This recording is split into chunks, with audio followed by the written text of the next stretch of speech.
മഹാധർമ്മിഷ്ഠനായതിനാലാണല്ലോ നമ്മൾ മലയാളികൾ എല്ലാ ഓണത്തിനും മഹാബലിയെ വരവേൽക്കുന്നത്.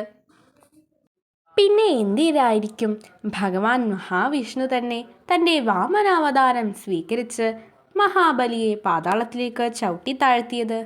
എന്തായിരുന്നു സത്യത്തിൽ വാമനാവതാരത്തിൻ്റെ ലക്ഷ്യം? എല്ലാവർക്കും നമസ്കാരം. ഇന്ന് നമ്മൾ പറയുന്നത് ഭഗവാന്റെ 5ാമത്തെ അവതാരമായ വാമനാവതാരത്തെക്കുറിച്ചാണ്. മഹാബലി മഹാധർമ്മിഷ്ഠനായതിനാലാണ് നമ്മളെല്ലാവരും ഓണത്തിന് അദ്ദേഹത്തെ വരവേൽക്കുന്നത്. എങ്കിൽ എന്തുകൊണ്ടായിരിക്കും അദ്ദേഹത്തെ വാമനൻ പാതാളത്തിലേക്ക് ചവിട്ടിത്താഴ്ത്തിയത്? അപ്പോൾ ഈ ഒരു കാര്യം, ഇതിനുള്ള ഉത്തരം ഈ വീഡിയോ മുഴുവനായും കണ്ടു കഴിഞ്ഞാൽ നിങ്ങൾക്ക് മനസ്സിലാകും. ദശാവതാര കഥാശ്രവണം എന്നത് മഹാപുണ്യമാണ്. അതുപോലെ തന്നെ വാമനാവതാരത്തിൻ്റെ മുഴുവൻ കഥയും ഇതിൽ പറയുന്നുണ്ട്. നമുക്ക് കഥ പറയാൻ തുടങ്ങാം അല്ലേ. ഈ മഹാബലി എന്ന് പറയുന്നത് ഒരു അസുര രാജാവായിരുന്നു. അപ്പോൾ നമ്മളെല്ലാവരും ചെറുപ്പം തൊട്ടിൽ കേട്ട് വളർന്നത് അങ്ങനെയൊന്നും ആയിരിക്കില്ല അല്ലേ. സത്യത്തിൽ ഒരു അസുര രാജാവ് തന്നെ ആയിരുന്നു. ഭയങ്കര അഹങ്കാരി കൂടിയായിരുന്നു അദ്ദേഹം. ഈ ഒരു ദേവന്മാരെ തോൽപ്പിച്ചിട്ടുള്ള അസുര സാമ്രാട്ടുകളിൽ കുറച്ച് പേര് അങ്ങനെയൊക്കെ തോൽപ്പിച്ചിട്ടുള്ളൂ. അതിലൊരുവൻ കൂടിയായിരുന്നു ഈ മഹാബലി എന്ന് പറയുന്നത്.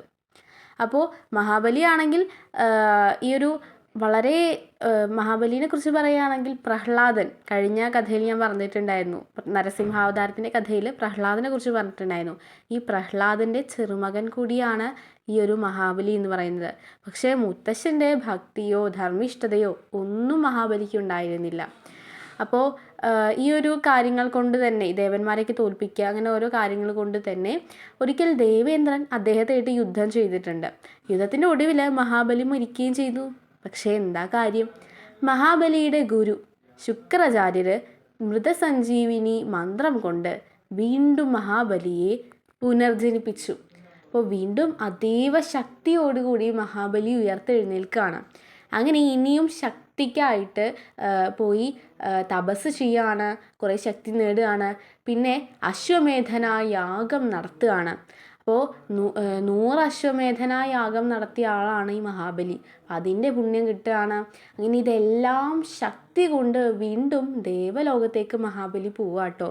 അങ്ങനെ ദേവലോകം മുഴുവനായിട്ട് നശിപ്പിക്കുകയാണ്. അങ്ങനെ ദേവലോകം വിട്ട് ഓടേണ്ടതായിട്ട് വരികയാണ്. അങ്ങനെ തൻ്റെ മുതുമുത്തശ്ശനായ പ്രഹ്ലാദനെ വിളിക്കുകയാണ്. പ്രഹ്ലാദന് മഹാബലി ആ ദേവലോകം ഇങ്ങനെ കൊടുക്കുകയാണ്. ഇതിൽ സന്തുഷ്ടനായ പ്രഹ്ലാദനാകട്ടെ മഹാബലിയെ ഒന്ന് ഉപദേശിക്കുകയാണ്. നീ ധർമ്മിഷ്ഠത, അതായത് ധർമ്മിഷ്ഠത കൈവിടാതെ നിൻ്റെ രാജ്യം ഭരിക്കണം എന്ന് ഉപദേശിക്കുകയാണ്. അത് മഹാബലി പൂർണ്ണമായി സ്വീകരിക്കുകയും ചെയ്യുകയാണ്. പിന്നീട് അങ്ങോട്ട് മഹാബലി ആ ഒരു ധർമ്മം നിലനിർത്തിക്കൊണ്ട് തൻ്റെ രാജ്യം ഭരിക്കുകയാണ്. രാജ്യമാകട്ടെ വളരെ സമ്പൽ സമൃദ്ധിയിൽ എത്തി നിൽക്കുകയാണ്. കൂടാതെ ഈ സമയത്ത് മഹാബലി ഭഗവാന്റെ ഭക്തൻ കൂടിയായി മാറുന്നുണ്ട്. അപ്പോൾ ഇത് അവിടെ നടക്കുക കേട്ടോ. ആ സമയത്ത് ദേവന്മാരാകട്ടെ തങ്ങളുടെ ദേവലോകം നഷ്ടപ്പെട്ടു. അവരെല്ലാവരും ഓടി ഭഗവാനെ പോയി സമീപിക്കുകയാണ്. അങ്ങനെ മഹാവിഷ്ണുവിനോട് കാര്യങ്ങളെല്ലാം പറയുകയാണ്. മഹാവിഷ്ണു മനസ്സോടെ സമ്മതിക്കുകയാണ്. ഞാൻ അവതാരം എടുക്കാം, എൻ്റെ 5ാമത്തെ അവതാരം ഞാൻ എടുക്കാം, വാമനാവതാരം എടുക്കാം എന്ന് സമ്മതിക്കുകയാണ്. കാരണം ഈ ഒരു മഹാബലിയെക്കുറിച്ച് അറിയാം, കാരണം അത്ര ധർമ്മിഷ്ഠനായിരുന്നല്ലോ. അപ്പം അതിൻ്റെ ഒരു വിഷമമുണ്ട് മഹാവിഷ്ണുവിന്. എങ്കിലും സമ്മതിക്കുകയാണ്. കാരണം ഇത്രയും കാര്യങ്ങളൊക്കെ ചെയ്തിട്ടുണ്ട്. എത്ര അസുര സ്വഭാവമാണല്ലേ മഹാബലി ചെയ്തത്. ദേവലോകം നശിപ്പിച്ചു. ഈ ദേവലോകം നശിപ്പിച്ചത് മാത്രമല്ല കേട്ടോ, മറ്റൊരു കാര്യം കൂടി ഉണ്ട്. അതെന്താണെന്ന് വെച്ച് കഴിഞ്ഞാൽ ഒരിക്കൽ ഇതൊക്കെ കഴിഞ്ഞ് കുറച്ച് കാലങ്ങൾ കഴിഞ്ഞിട്ട് ഒരിക്കൽ മഹാബലി തന്നെ മുത്തശ്ശൻ ഒന്നുകൂടി പോയി കാണാൻ പോവുകയാണ്. അങ്ങനെ അദ്ദേഹത്തിൻ്റെ കൊട്ടാരത്തിലേക്ക് പോയി. അങ്ങനെ മഹാബലിയും പ്രഹ്ലാദനും കൂടി സംസാരിക്കുകയാണ്. സംസാരിച്ച് മഹാബലി ഭയങ്കര അഹങ്കാരത്തിലാണ് കേട്ടോ. കാരണം 3 ലോകവും എൻ്റെ കീഴിലാണ് എന്ന അഹങ്കാരത്തിലാണ് മഹാബലി. അങ്ങനെ കുറേ സംസാരിച്ചിട്ട് അവസാനം മഹാവിഷ്ണുവിനെ മഹാബലി കളിയാക്കുകയാണ്. അപ്പോൾ പ്രഹ്ലാദന് ഇത് സഹിക്കാൻ പറ്റുമോ? പ്രഹ്ലാദനാകട്ടെ പരമഭക്തനല്ലേ. പ്രഹ്ലാദൻ മഹാബലിയെ ശപിക്കുകയാണ്, നിന്റെ രാജ്യം നശിച്ചു പോകട്ടെ എന്ന്. അങ്ങനെ അപ്പോൾ ഇത് കേട്ടപ്പോൾ മഹാബലി ഞെട്ടിപ്പോവാണ്. എന്നിട്ട് പിന്നെ മുത്തശ്ശനോട് മാപ്പ് അപേക്ഷിക്കുകയാണ്. പക്ഷേ പ്രഹ്ലാദന് ആ ഒരു മോക്ഷം കൊടുക്കാനായിട്ട് സാധിച്ചില്ല. ഇത് ഒരു വലിയ ശക്തമായിട്ടുള്ള കാരണങ്ങളാണ്. അപ്പോൾ ഇത്രയും കാരണങ്ങളുണ്ട്. ഇനിയും ഒരു കാരണം കൂടിയുണ്ട്. അതെന്താണെന്ന് വെച്ച് കഴിഞ്ഞാൽ ഈ ദേവന്മാരുടെ അമ്മയാണ് വനദേവതയായ അതിഥി എന്ന് പറയുന്നത്. അപ്പോൾ അതിഥിക്ക് തന്നെ മക്കളുടെ അവസ്ഥ കണ്ടിട്ട് സഹിക്കാൻ പറ്റുന്നില്ല. ഒരു രാജ്യവും ലോകവും ഇല്ലാതെ അവരിങ്ങനെ അലഞ്ഞു തിരിഞ്ഞ് നടക്കുന്നത് കണ്ടിട്ട് അതിഥിക്ക് സഹിക്കാൻ സാധിച്ചില്ല. അങ്ങനെ തപസ് ചെയ്യാണ്. തപസ് ചെയ്ത് അവസാനം ഭഗവാനെ പ്രത്യക്ഷപ്പെടുത്തുകയാണ്. എന്നിട്ട് ഭഗവാനോട് വരം ചോദിക്കുകയാണ്, അങ്ങ് എൻ്റെ വയറ്റിൽ എൻ്റെ പുത്രനായിട്ട് ജനിക്കണം, എന്നിട്ട് എൻ്റെ മക്കൾക്ക് ദേവലോകം വീണ്ടെടുത്ത് കൊടുക്കണം എന്ന് പറയാണ്. അപ്പോൾ ഇതാണ് ഇത്രയും കാരണങ്ങൾ ഭഗവാന്റെ മുമ്പിൽ ഉണ്ട്. ഒന്ന് പ്രഹ്ലാദൻ ശപിച്ചത്, അത് എന്തായാലും അത് നടത്തണമല്ലോ. അതുപോലെ തന്നെ ഈ ഒരു അതിഥിക്ക് കൊടുത്ത വരം, പിന്നെ ഈ ബ്രാഹ്മണ ശാപം, അതായത് ഈ മഹാബലി ബ്രാഹ്മണർക്കൊന്നും വേണ്ട പ്രാധാന്യം കൊടുത്തിരുന്നില്ല, ബ്രാഹ്മണർക്കും ദേവന്മാർക്കും. അപ്പം അതുണ്ട്. അങ്ങനെ 3 കാരണങ്ങളും. ഇനിയും ഒരുപാട് തെറ്റ് ചെയ്തിട്ടുണ്ടോ മഹാബലി. ഇത്രയും കാരണങ്ങൾ ഭഗവാന്റെ മുമ്പിൽ നിൽക്കുകയാണ്. അപ്പോൾ നിങ്ങളൊന്ന് ആലോചിച്ച് നോക്കുക. അപ്പോൾ ഭഗവാൻ മഹാബലിയെ വെറുതെ വിടുകയാണോ ചെയ്യേണ്ടത്? അദ്ദേഹത്തിൻ്റെ തെറ്റുകൾ തിരുത്തണ്ടേ അല്ലേ? അങ്ങനെ അദ്ദേഹം തൻ്റെ വാമനാവതാരം എടുക്കുകയാണ്. അപ്പോൾ ആ ഒരു വാമനാവതാരം എടുക്കുന്ന സമയത്ത് മഹാബലിയുടെ കൊട്ടാരത്തിൽ ഒരു യജ്ഞം നടത്തിക്കൊണ്ടിരിക്കുകയായിരുന്നു. നർമ്മദാ നദിയുടെ തീരത്തായിരുന്നു യജ്ഞം നടത്തിയിരുന്നത്. അപ്പോൾ യജ്ഞം കഴിഞ്ഞു കഴിഞ്ഞാൽ ദാനം ചെയ്യണം എന്നൊരു ശീലം ഉണ്ടല്ലോ.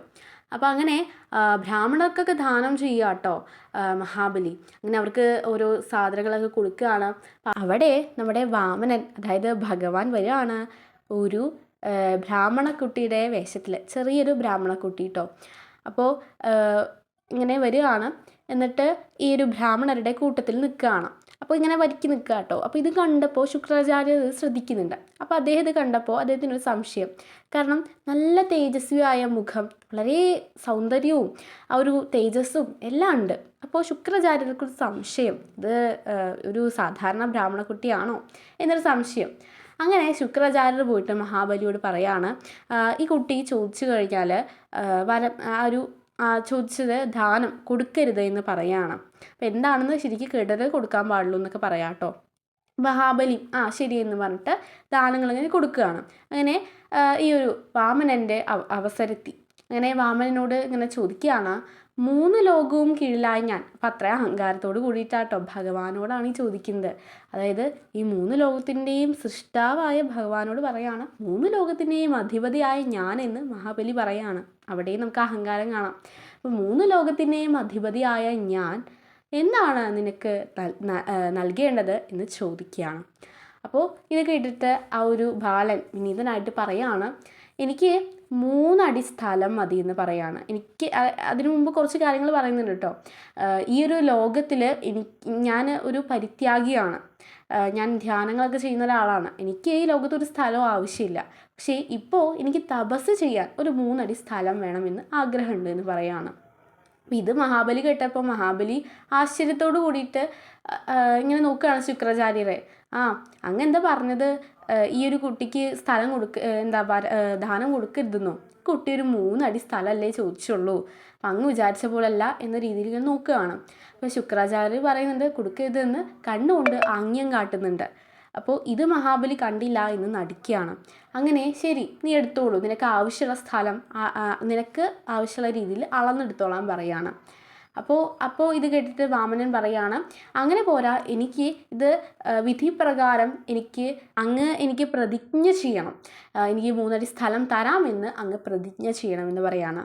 അപ്പോൾ മഹാബലി അതിനെന്താ, ഞാൻ പ്രതിജ്ഞ ചെയ്യാം എന്ന് പറയാണ്. അങ്ങനെ വിധിപ്രകാരമുള്ള പ്രതിജ്ഞയ്ക്കായിട്ട് കമണ്ഡൂലിൽ നിന്ന് വെള്ളം ഇങ്ങനെ ദാനം ചെയ്യുകയാണ്. അപ്പോൾ ഇതെങ്ങനെയെങ്കിലും തടയണം എന്ന് ശുക്രാചാര്യർ കരുതുകയാണ്. അങ്ങനെ ആ ഒരു കിണ്ടിയുടെ കമണ്ഡലമല്ല കേട്ടോ, കിണ്ടിയുടെ ആ ഒരു അറ്റത്ത് ഒരു തുളസി ഇലയായിട്ട് ശുക്രാചാര്യർ കെടുക്കുകയാണ്, വെള്ളം പ്രവഹിക്കാതിരിക്കാനായിട്ട്. ഇത് മനസ്സിലാക്കിയ വാമനാവതാരാകട്ടെ ഒരു ദർഭ പുല്ലെടുത്തിട്ട് ആ ഒരു തുളസിയെ കുത്തുകയാണ്, എന്നിട്ട് മാറ്റി കെടുത്തുകയാണ്. അപ്പോൾ ഇത് ശുക്രാചാര്യരുടെ കണ്ണിലാണ് കൊണ്ടത്. അപ്പോൾ കണ്ണ് പൊട്ടി ചോര ഒഴുകി. അപ്പോൾ എങ്ങനെയും ഈ മഹാബലിയെ തടയാൻ സാധിക്കില്ല എന്ന് മനസ്സിലാക്കി ശുക്രാചാര്യർ മഹാബലിയെ ശപിക്കുകയാണ്. കാരണം ഞാൻ ഇത്ര പറഞ്ഞിട്ട് ഒരു ഗുരുവിൻ്റെ വാക്ക് പോലും കേട്ടില്ല എന്ന രീതിയിൽ ശപിച്ചിട്ട് തൻ്റെ ശ്രമം ഉപേക്ഷിക്കുകയാണ്. അങ്ങനെ അതിനുശേഷം വിധിപ്രകാരമുള്ള പ്രതിജ്ഞ കഴിഞ്ഞു. അപ്പോൾ ഇനി സ്ഥലം അളക്കുകയാണ്, 3 അടി കേട്ടോ. അപ്പോൾ എല്ലാവരും ഇങ്ങനെ നോക്കിക്കാണ്. അപ്പോൾ ആ ചെറിയ കുട്ടിയുടെ കാലായിട്ടൊരു 3 അടിയല്ലേ.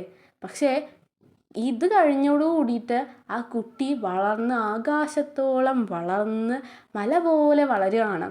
അപ്പോൾ ഇത് കണ്ട് മഹാബലിയൊക്കെ ഞെട്ടിക്കുന്നുണ്ട്. ശുക്രാചാര്യരുടെ മനസ്സിൽ ഞാൻ പറഞ്ഞതാണ് അവനോട്, കേട്ടില്ല എന്ന രീതിയിലുള്ള ഒരു ഇത്.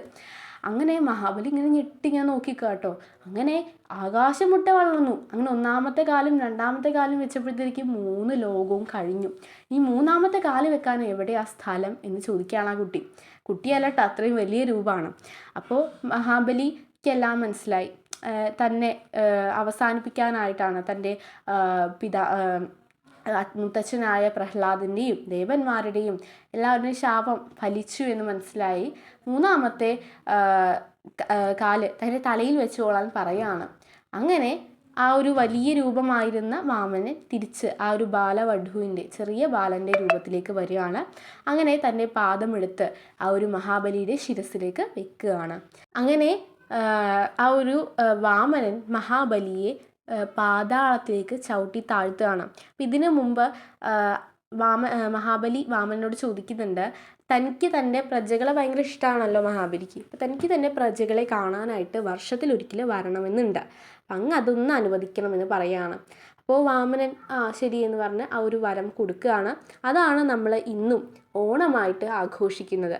പക്ഷേ ഇവിടെ ഒരു കാര്യമുണ്ട്, ഞാൻ ഇത്ര നേരം പറഞ്ഞ കഥയ്ക്കൊക്കെ നല്ല പുരാണ പിൻബലമുണ്ട്.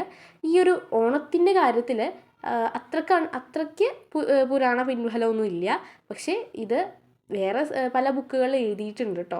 അതൊരു കാര്യമാണ്, ഞാൻ ജസ്റ്റ് ഒന്ന് സൂചിപ്പിച്ചു എന്നുള്ളൂ. അപ്പോൾ ഇത്രയാണ് ആ ഒരു കഥ എന്ന് പറയുന്നത്. അങ്ങനെ മഹാബലിയെ പാതാളത്തിലേക്ക് ചവിട്ടി താഴ്ത്തിയതോടു കൂടിയിട്ട് അസുരന്മാരുടെ ആ ഒരു വാസം പാതാളത്തിലേക്ക് മാറുകയാണ്. അപ്പോൾ എല്ലാവർക്കും ഈ ഒരു മഹാബലിയുടെയും വാമനൻ്റെയും കഥ മനസ്സിലായി എന്ന് വിചാരിക്കുന്നു. അപ്പോൾ നമ്മൾ കഴിഞ്ഞ വീഡിയോയിലായിട്ട് ഭഗവാന്റെ 4 അവതാരങ്ങളും ഇപ്പോൾ 5ാമത്തെ അവതാരവും പറഞ്ഞിട്ടുണ്ട്. ഇനിയും നമുക്ക് 5 അവതാരങ്ങൾ പറയാനായിട്ടുണ്ട്. അപ്പോൾ അതെല്ലാം നമ്മളിനി പറയുന്നുണ്ട്. അപ്പോൾ ഈ ഒരു 10 അവതാരങ്ങളും മുഴുവനായും പറഞ്ഞു തീർക്കുക എന്നതാണ് നമ്മുടെ ലക്ഷ്യം. അത് മുഴുവനായി കേൾക്കുന്നതും മഹാപുണ്യമാണ്. അതിനെക്കുറിച്ച് ഞാൻ കഴിഞ്ഞ ആദ്യത്തെ വീഡിയോയിൽ ഞാൻ പറഞ്ഞിട്ടുണ്ട്, പാർട്ട് 1 പറഞ്ഞിട്ടുണ്ട് എത്ര പുണ്യമാണെന്നുള്ളത്. അപ്പോൾ എല്ലാവരും ആ വീഡിയോസൊക്കെ കാണുക. അപ്പോൾ എല്ലാവർക്കും നന്ദി. ഇനി അടുത്ത വീഡിയോ ആയിട്ട് വരുന്നതായിരിക്കും. Thank you. അടുത്ത വീഡിയോ ഏതാണ്? അടുത്ത വീഡിയോ പരശുരാമൻ്റെ ആണ് അടുത്ത വീഡിയോ. അപ്പോൾ അത് പറയുന്നതായിരിക്കും. അപ്പോൾ എല്ലാവർക്കും നന്ദി.